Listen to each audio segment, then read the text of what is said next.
Hello, I'm Doug Muzzio. This is City Talk. It houses more people than live in Atlanta. It has 336 developments with 2,607 residential buildings, 178,554 apartments, and 403,581 authorized residents, and 11,957 employees. It is the largest of its kind in the nation. It is also the oldest, 75 years old in August. It has been a model of successful government initiative, but now is characterized as beleaguered.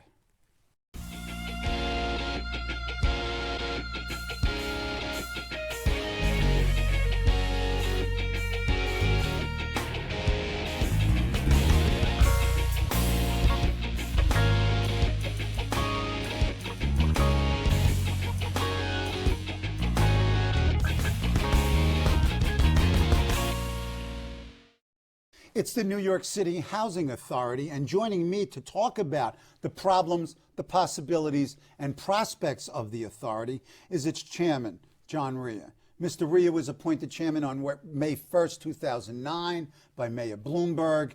He has over 20 years of corporate experience serving as both an advisor and senior executive at a number of the world's leading corporations, including Lehman Brothers and J.P. Morgan. Mr. Rhea was recognized as, quote, one of the most powerful blacks on Wall Street, close quote, and has been a strong supporter of diversity initiatives in the financial services industry. Welcome, Chairman Rhea. Thank you, Doug. It's good to be here. Speaking of welcomes, you did not exactly receive an overwhelmingly warm welcome or a universally warm welcome in the City Council, who some members objected to your lack of housing experience. Talk about your experience becoming a chairman, coming from Wall Street, and facing these doubts. Great. Well, I'm excited to be appointed the 21st chairman of NYCHA. It's an honor.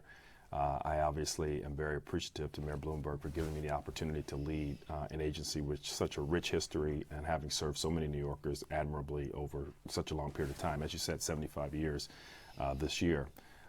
In terms of, the initial reaction to my appointment, I never took it personally. Obviously, housing is something that people get very emotional about, whether it be elected officials or public advocates. It's an area, particularly public housing, where people have a lot vested and is at stake in the city. Mm-hmm. So I understand their concerns about whoever was appointed to that role to ensure that they had the best interests of public housing in mind. I clearly don't come from a background of public housing, so I think that some of their initial concerns or reservations were understandable.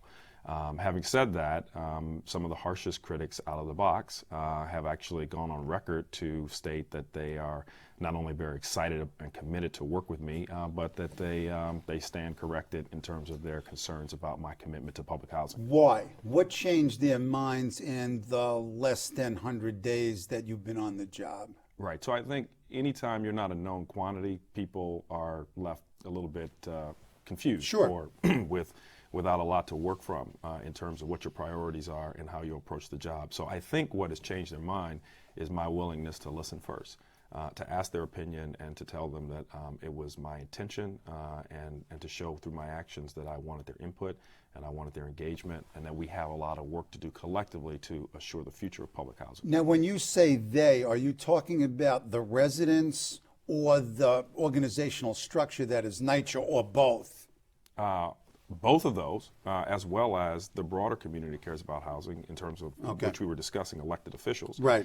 So I reached out very early to various members of the City Council, particularly the Housing Subcommittee leadership, as well as those who have large numbers of public housing developments in their districts. I went up to Albany and spent time with the Assembly Subcommittee of Housing, chaired by Assemblyman Vito Lopez. And obviously, I spent a lot of time reaching out to both residents through their formal leadership, which is the Citywide Council of Presidents, as well as with tenant leadership and housing residents individually. And I've spent a considerable amount of time reaching out to NYCHA employees, all 12,000 of them, through various surveys and town halls to really seek their input on what we can do better and where we need to take the agency directionally. So I think people have embraced my willingness to listen first, before coming in and stating, definitively on what needs to be done to fix housing. Okay. Just generally, the difference between the public sector and the private sector in terms of its environment, its pressures, just the differences. You're smiling. Right. Well, you asked me how's it been going so far, and I tell you I really love what I'm doing. It's been a great first almost 100 days. But some of the differences are pretty stark. I mean, first and foremost, I think in the private sector, you do have quite a bit of anonymity, which you lose immediately when you take on a public sector and role. you deal with more folks than anyone in the city except for the Department of Ed, and you deal with them 24 hours a day. That's correct. So obviously your personal visibility is different in the public sector than the private sector. Secondly, what I've noticed is that the number of constituents that need to be addressed and engaged, is multiple and varied. Whereas in the private sector, it's pretty much you focus on the shareholders of the company, and you focus, in my case, where the businesses that I've participated in the past, on your customers, your clients.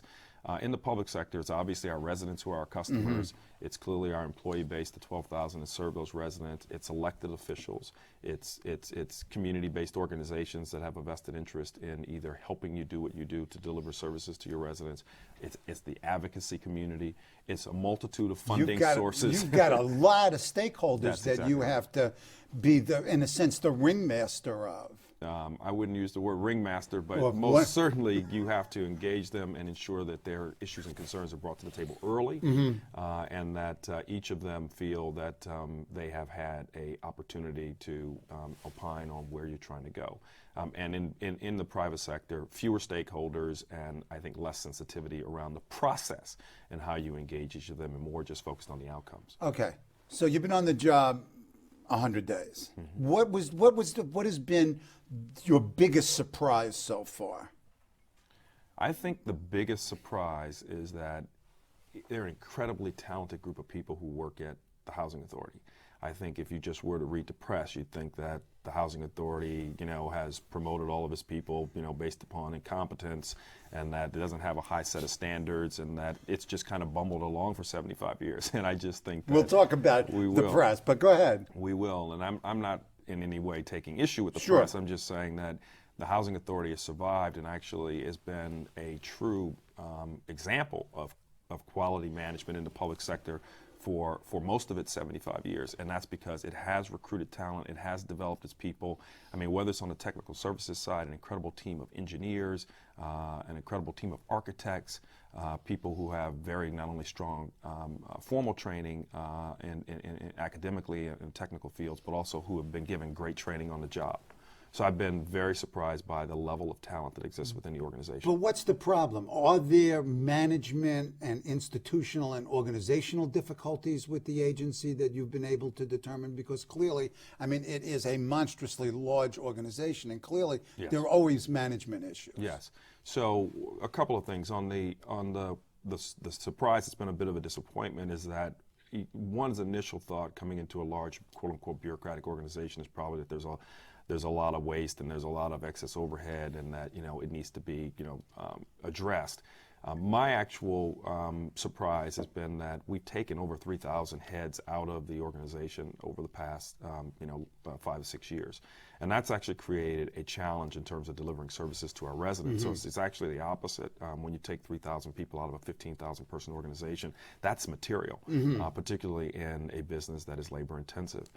So we have to find ways to actually put people back on the front lines to ensure service to residents. But there are obviously in any large organization, there have been constraints or challenges in terms of what I would call layers, and how fast information gets to the field and to those who touch residents directly, our customers, and how fast that information that they receive on the front lines in serving our residents makes its way back up to management. And so flattening the organization and pushing more resources to the front line is the critical way we're going to deliver more efficiently and more effectively. Okay. Now, so we've got the disappointments, you've got your surprises. What's your agenda? What is the policy agenda of the agency? In your 2009 budget plan and 4-year financial plan, you lay out some of the core goals of the agency over the next couple of years. What are those core goals, and how do you implement them? Right. Well, I think of it strategically, what have I been charged to do and where do we want to take NYCHA? Okay, right? go ahead. As opposed to just looking at the plan. From a strategic standpoint, the number one thing we need to do at the agency is fix the structural financial deficit that we've struggled with for quite some time now. Talk about the nature of the structural deficit and the possible solutions to it. What is the deficit and how is it structural, first of all? Right. So first of all, the deficit is in the tune of $150 million a year on a $3.5 billion annual operating and capital plan. That deficit has really been something that has continued to be a challenge and increased over the past 8 years. We think that this current administration is very focused on fully funding public housing. Why? What have been the causes for this chronic underfunding or this chronic deficit situation? What's at the root of it? Well, the federal government is the principal funder of NYCHA and of public housing authorities across the country.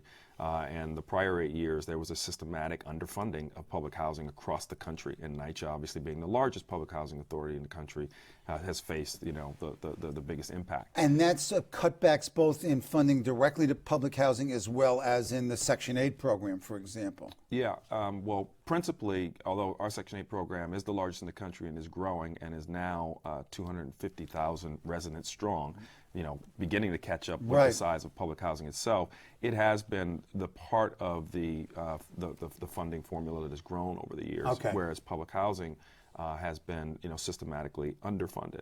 That's not to suggest that Section 8 has been funded to the level that it needs to, given the needs of housing and moderate and low-income housing in this country, but that piece has been growing relative to public housing, which has been cut.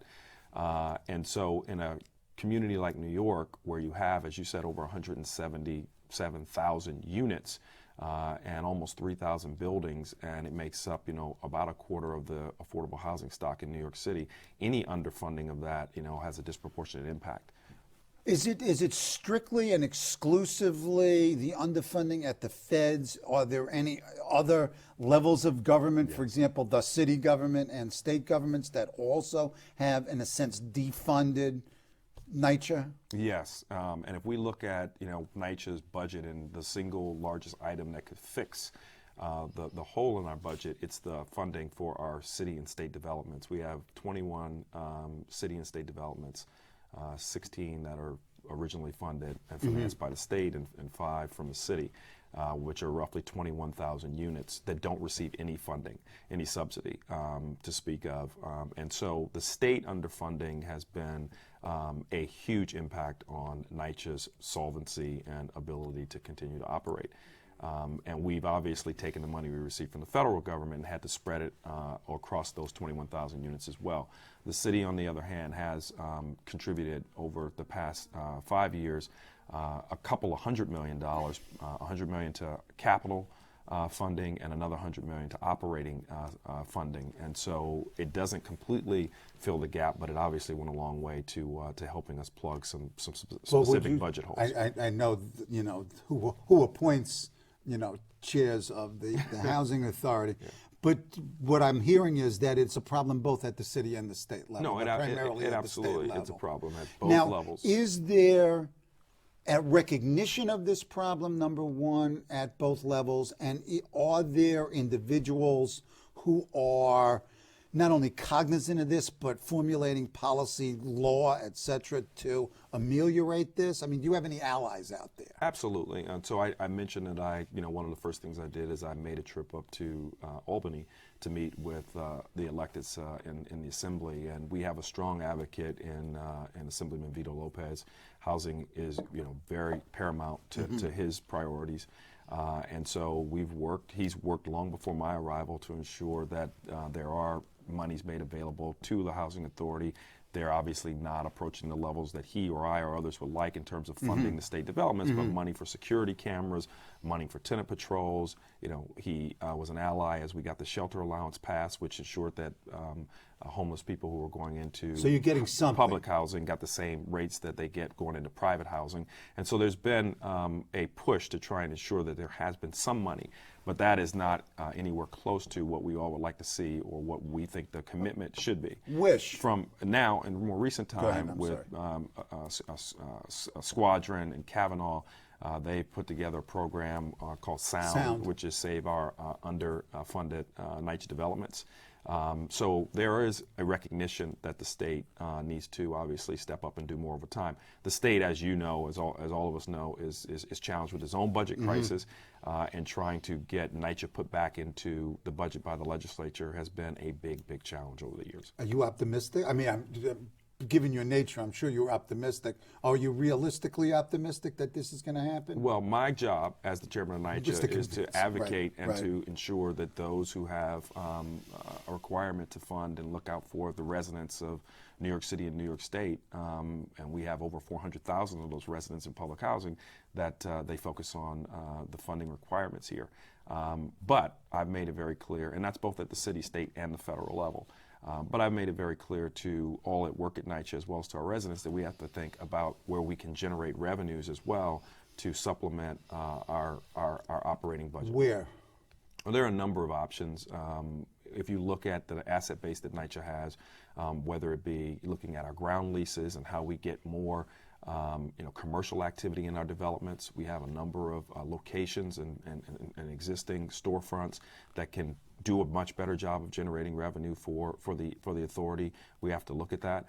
We have to look at everything from our air rights to our parking facilities and ask ourselves, how can they serve residents first, but then secondarily, to the extent that there's valuable assets that can be used to the benefit of residents, to fixing buildings and generating operating funds. We have to go after those opportunities. Any consideration of privatizing any of the NYCHA housing stock? No. Why not? No.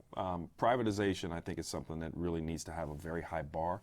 I think we have a lack of affordable public housing in the city across the board. NYCHA has actually been one of the few stable elements of the affordable housing equation in New York. As I work collectively with the mayor and with Rafael Sestero from Housing Preservation and Development, we're looking at how do we develop new moderate and affordable housing that will have a significant private element to it, but I think maintaining public housing as public is a critical, important element. What do you see 5 years down the road in terms of the development of affordable housing, either by the agency in and of itself, as well as in partnership with others? I see the partnership piece being big. The mayor has made it very clear his commitment to growing the number of affordable housing units in New York City. He's made it very clear that NYCHA can play an important role in that. We have developable land that we need to ensure that we use to create more housing that low and moderate income New Yorkers can access. We have over 130,000 people on the public housing waiting list, a similar number on the Section 8 waiting list. And that Quarter of a million people. That's absolutely right, and that doesn't get to others that are in similar needs, but who have not obviously tried to pursue public housing or Section 8. So the plan, as it stands right now, is for NYCHA to work in partnership with Housing Preservation and Development, and to look for innovative ways that we can construct new housing. So, for example, we broke ground in East Harlem earlier this year on the first new affordable housing development in which stimulus funding's been used. Yeah, we want to get to that. Go ahead. And we did that on NYCHA property, where we had dilapidated buildings, about 319 of them, which we are tearing down and replacing with 340 new permanently affordable housing units. NYCHA residents will have the opportunity to come back if they choose to, and we will use Section 8 subsidies to fund their access to higher quality, state-of-the-art, up-to-date housing that has less operational cost to maintain going forward. Okay. Are you sanguine about getting 100% operational funding out of the Obama administration, particularly since Sean Donovan, formerly of HPD, is now the HUD secretary? Are you sanguine that the feds will step up and actually provide that level of subsidy? Well, I'm confident that the Obama administration and Secretary Donovan are committed to fully funding public housing. Having said that, obviously, it takes appropriations from Congress in order to do so. That's not something that any of us. I'm not a prognosticator, and we know there are a lot of challenges and competing interests for the budget. Also, though, what the federal government considers full funding of public housing is not quite full funding. There are intricacies in the funding formula that even if we get to what they deem to be 100%, where NYCHA would still need to go after funding our city and state developments and other things that fall outside of that funding formula. But we are confident because they've demonstrated in action. They sent $423 million of the stimulus package to public housing in New York, which we're using on numerous capital improvement projects. And so that plus what we see in the bill for next year in terms of appropriations to public housing are up. So we feel that they are moving in the right direction. So the federal stimulus money is arriving, it is being spent, and you expect more. We don't necessarily expect more stimulus money, but we expect that the Obama administration will continue to push the agenda to fully fund public housing. What about the $600 million that the agency claims that it was shortchanged over the past 8 years? Is there any possibility, or is that just wishing and hoping?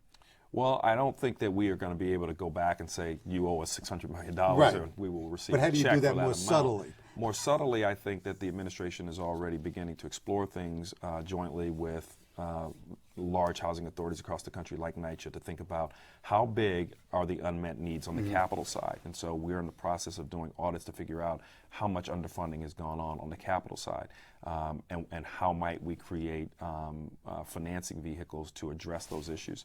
And so I think it's looked at more comprehensively, not just what have we underfunded you over the past few years, but what are the funding needs going forward, and how do we use both the private markets to allow you to have access to capital and to give you the flexibility to use your assets to be able to pledge them or do other things that would allow you to raise capital and meet those unmet needs. Makes perfect sense.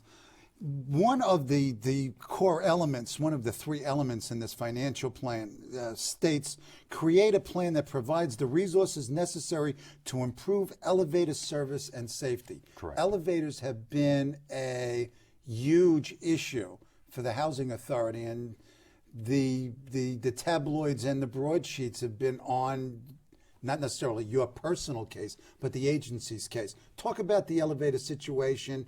Is it as horrific as the media are portraying it, and what are you guys doing about it? Well, we're doing a lot about it. I don't want to say it's as horrific as the media portrays it. What I would say is it is a critically important element of us getting our operational plan executed. What do I mean by that? If you think about what a resident experiences on a daily basis after heat and hot water, their ability to, get up and down, sure. A multi-story building is probably one of the number one things that they measure about how well their service is being delivered. So anytime you have an elevator that's down, that's going to have a large impact on how they feel about service and the true level of service that's being delivered to them. But at many of our buildings, over 75% of our buildings are, over 30 years old, and many are 40 and 50 years old. Those elevators need to be upgraded and in many cases completely replaced. That's not easily done when you have an entire building. Many of our buildings only have one elevator car. How do you take an entire car out of a building and deal with needing to displace residents during that process? And so logistically, you have to move through that in a very deliberate way to ensure that people aren't displaced. And where do you put them in the meantime? So we've been able to refurbish or replace already 2,100 elevators out of our 3,300. So almost 2/3 have been dealt with. We're going in the next 5 years through another almost 700 elevators that will be upgraded and replaced.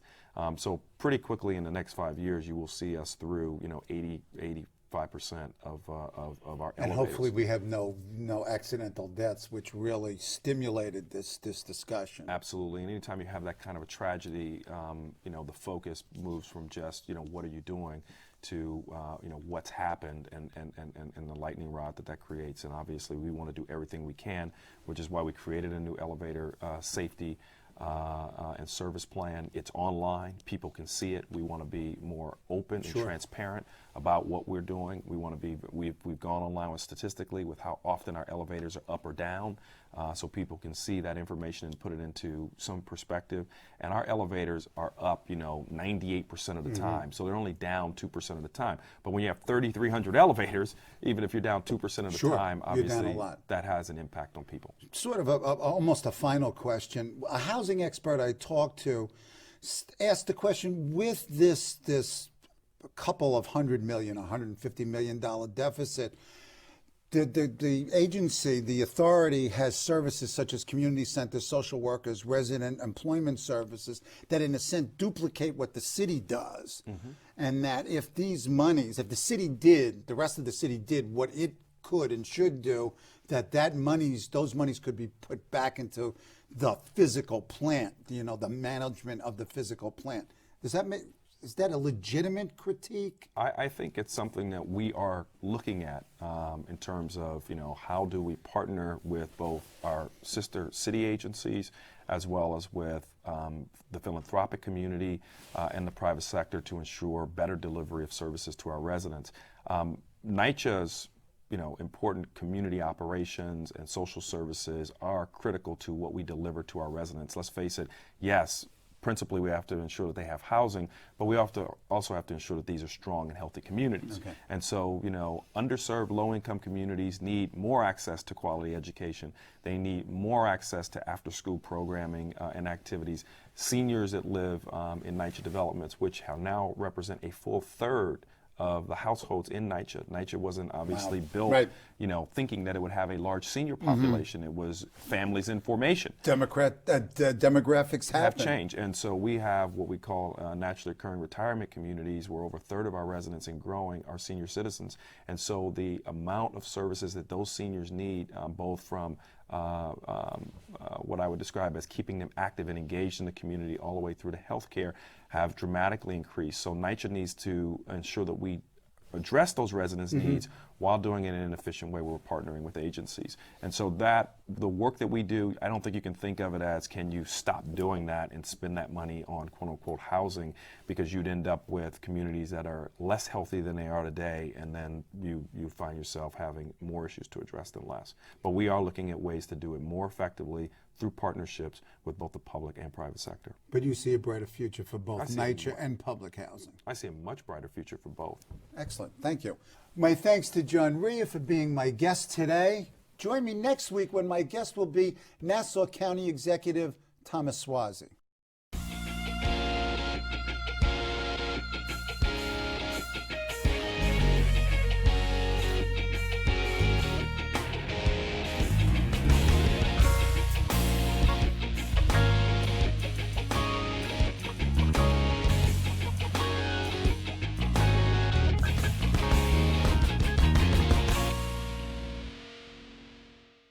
Hello, I'm Doug Muzzio. Let us know what you think about this show. You can reach us at CUNY.TV. When you get there, click on the bar that says Contact Us and send your email. Whatever it is. Thanks, no thanks, obnoxious, do it. Send it.